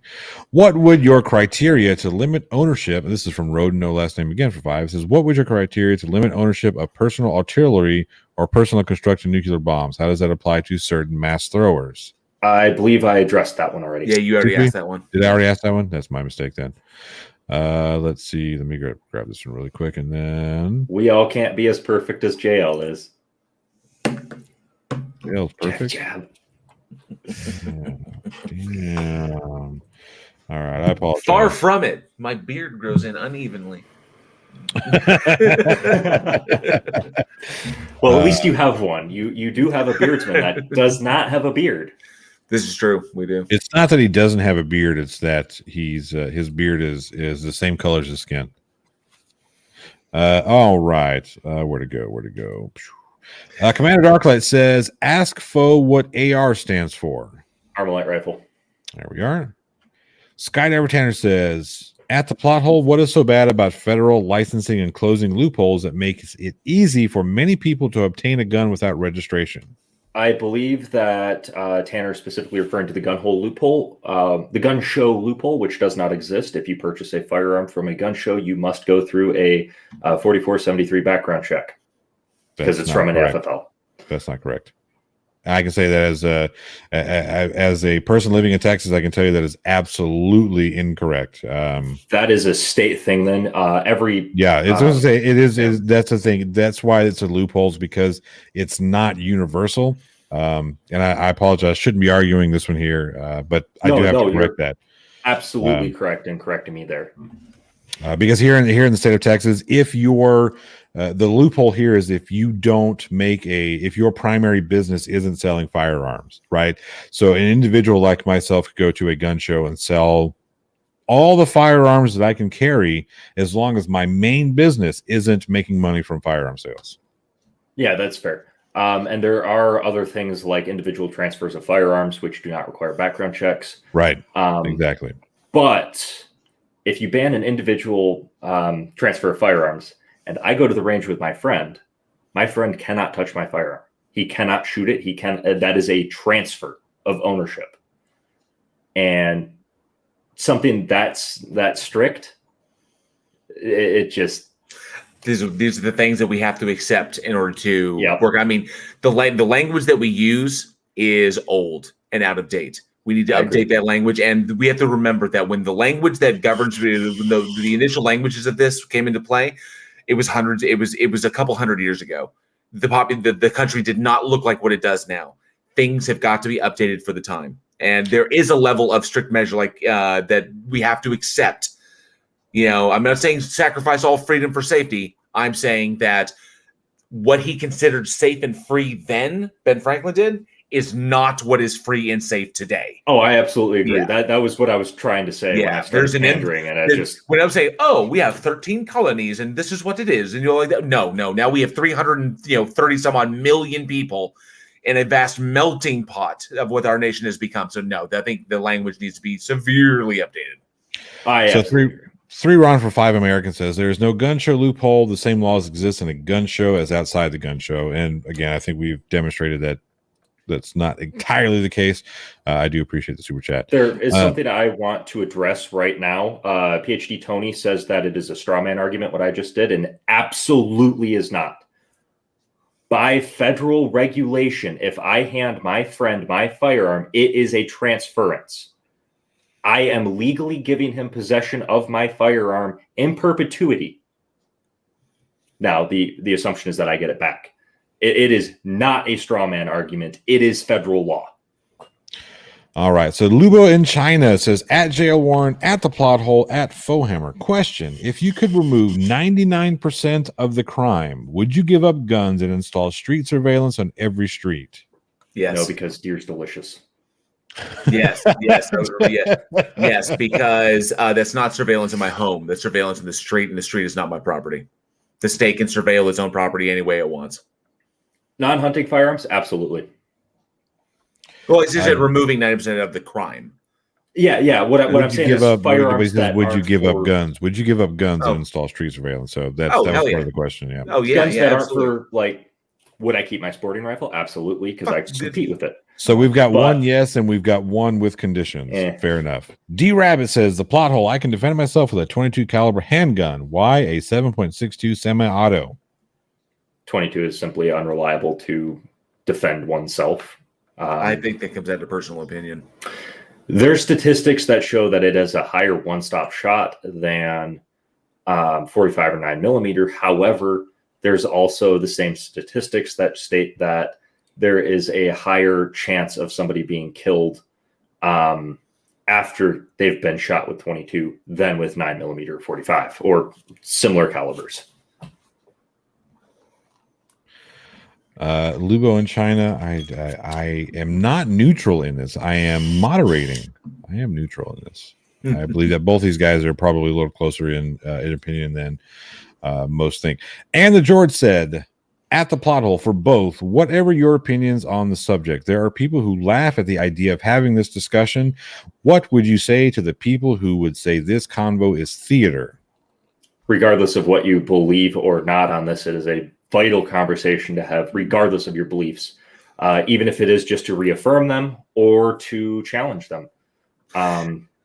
The biggest thing on there is that the conversation needs to be had. It needs to be had between as many people as possible, because it's not about the people having the conversation. It's about the people listening to the conversation. There may be an individual who comes across this video in 2 years or 3 years, whatever, and has the ability to actually influence somebody to make change in a particular direction. That's the point. The point of the debate is the audience, not the interlocutors themselves. And so as many times as we can have this conversation, as many times as we can get people asking the same questions, that is what leads to change. I'm not saying it's going to change in my favor or change in Foe's favor, but change, we want it to occur. The only way for that to occur is for people to communicate. Yep. Yes, and I think this should serve as a model of how to have an honest and open discussion. There's been some points of contention, but it's been very respectful. We've all listened to what each other have had to say, and that's where real progress is made. So I will say I will state something on this, if I may. I believe that the reason why we're having such a respectful conversation is because there is that mutual respect. I respect JL absolutely, and Johnny, I respect you as well.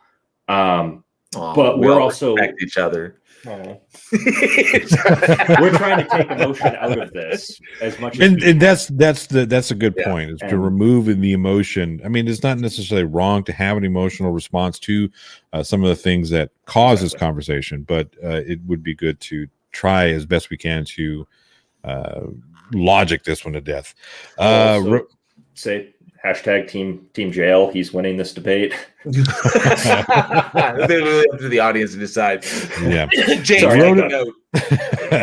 wrote a no last name for 2 Americans. It's hard to kill 20 people with a muzzle loading musket.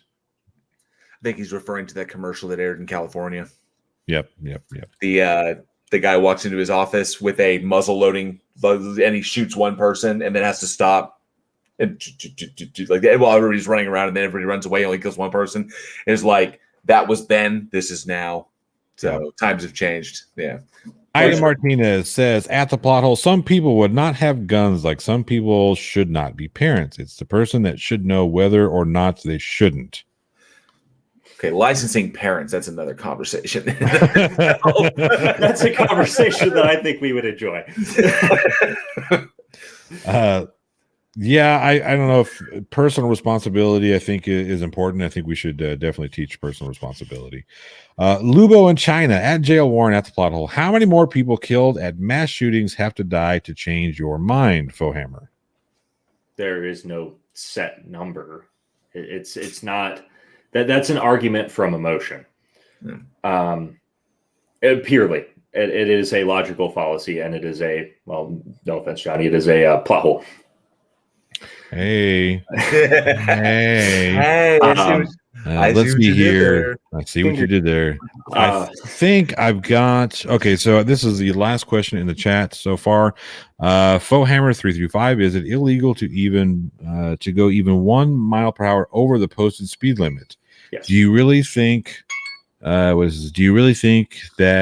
think you would be charged for having your friend fire your gun at the range? If transfer of ownership is made, so it has to go through an FFL, yes, that is a 10-year felony. If I fail to register it, so absolutely, the gun range doesn't want to get gigged for having a felony occur on its site and being complacent with it. So they will absolutely throw you under the bus. D Rabbit says DRI had a song in '89 called Gun Control. You guys had that problem for a while. That's true. We've had gun control issues for a long time. Decades, yeah. Okay. Man, this was fun. I had a lot of fun with you guys. I think both of the interlocutors had an amazing time. If we have any closing statements, feel free. Anybody? I'll let you go first, Johnny.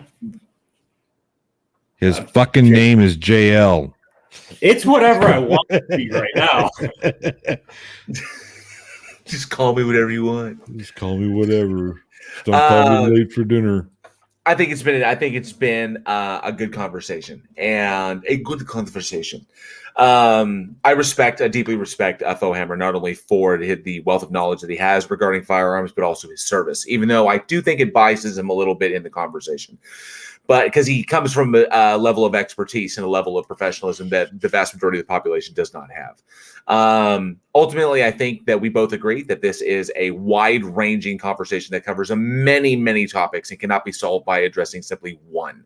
And that the media does sensationalize this to a point where the population, where the vast majority of Americans really don't have a good grasp of the conversation itself. And that a breakdown between the federal level and the state level has led to gaps in knowledge and gaps in information that has resulted in things falling through the cracks. So by addressing this on multiple fronts, on all of the topics that we did, on both a health issue, on a social issue, on an economic issue, state and federal level, I think that we can come to the solutions that we have. But it ultimately comes down to having the conversation.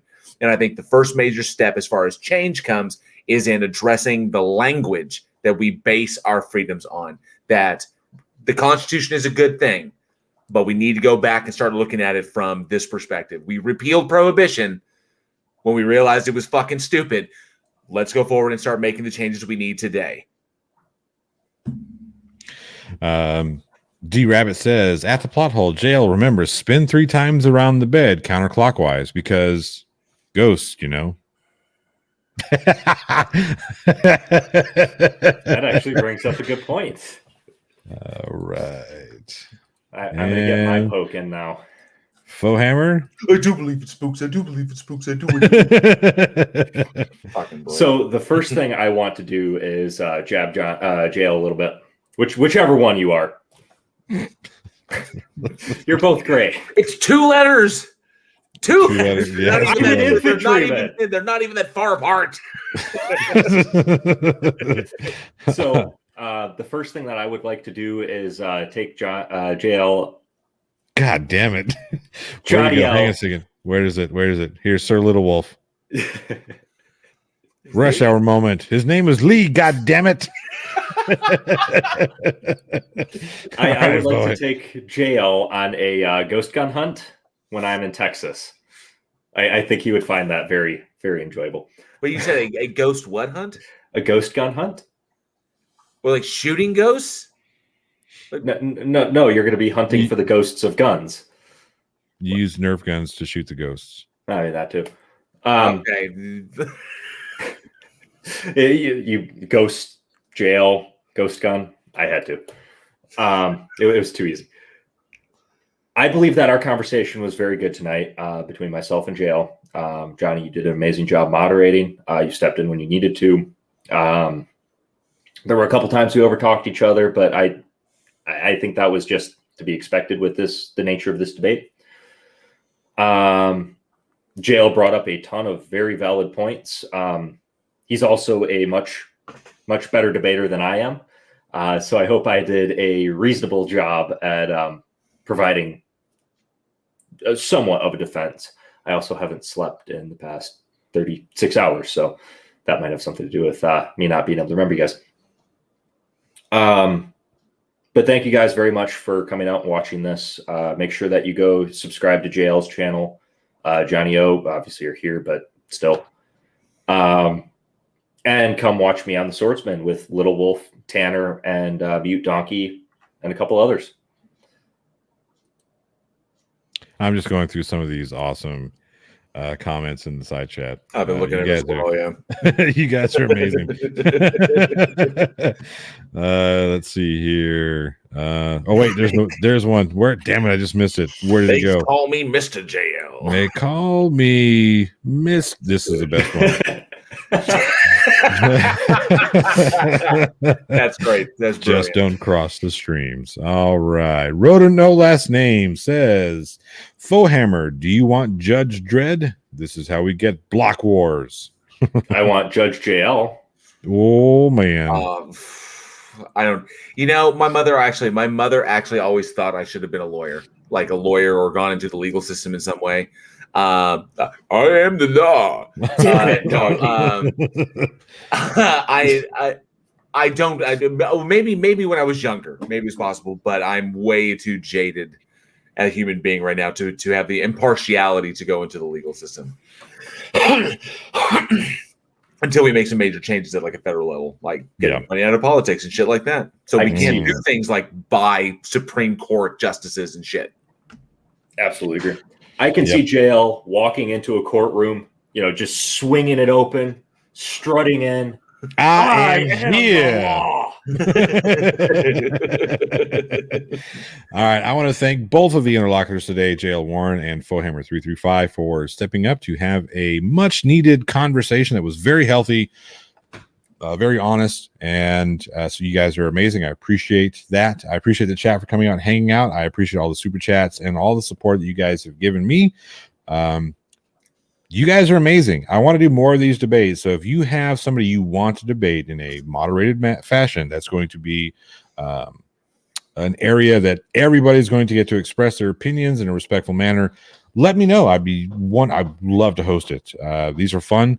Again, we can have a lot of fun and still disagree on certain points. So yeah, let's have healthy discussion. Let's have healthy conversation. I had fun. I hope you guys had fun too. JL and FOEHAMMER, we'll have to get you both back on sometime in the near future on maybe some different subjects. I don't know. JL, we have to get you in on the Ghost Hunter, why you think that ghosts should be a recognized class of people. And why you wish to hunt them. And then FOEHAMMER, FOEHAMMER, we're going to have to get you in back on why it is okay to occasionally cross the streams. Giggity. That being said, I appreciate everybody here. Do come out and check me out, check everybody else out. I'll put all the descriptions if you're watching this back for FOEHAMMER's channel and JL Warren's channel in the description below. But yeah, awesome. I'll see you guys tomorrow on As the Plot Thickens. It should be a really good episode. I've spent a lot of time on this one here. It's the first follow-up to the Sean Hufford situation, and there are a couple of little gems in there sprinkled in too. So if you haven't subscribed to the channel, please consider subscribing to the channel and tickling that bell for bell notifications, all that fun stuff.